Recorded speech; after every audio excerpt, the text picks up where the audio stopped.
So you can see that this example of the addition method is a little more involved because we can't just add the equations directly, nothing will cancel.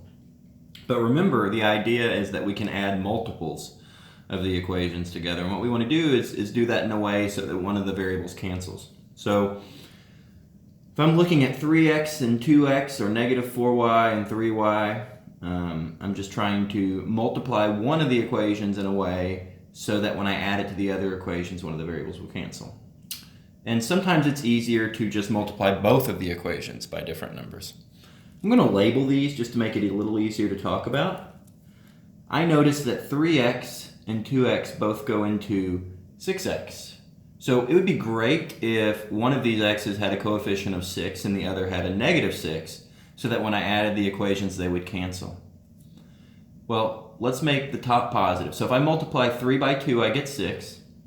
And if I multiply 2 by negative 3, I get negative 6. So what I'm going to do is take 2a and subtract 3b from it.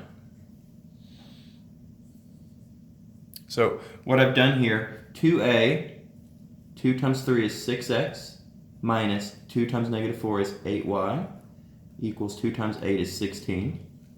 Negative 3b would be negative 6x minus 9y equals negative 27. And then you can add those equations. The x's cancel, which was the whole point. We get negative 17y equals negative 11. Dividing both sides by negative 17 gives us y is 11/17. So then we need to solve for x. And we can do that by substituting this value of y into either equation and solving. If you don't want to deal with the fractions, though, you can just use the addition or elimination method again, but this time, instead of trying to get the x's to cancel, try to get the y's to cancel. So I look at 4 and 3, and I know they both go into 12. So my goal is to get one of them to have a coefficient of 12 and the other a negative 12. I'm going to try 3a and 4b.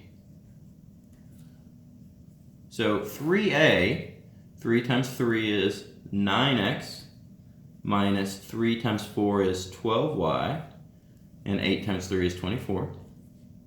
So now I have a negative 12 in front of that y. Plus 4b, 4 times 2 is 8x, 4 times 3 is 12y, and this was the whole point. We have a negative 12y here and a positive 12y here. Equals, and then 9 times 4 is 36. Adding, we get 17x. Our y's cancel, is equal to 60. Solving, divide each side by x, we get x is 60/17. So we're done. The solution is 60/17, 11/17.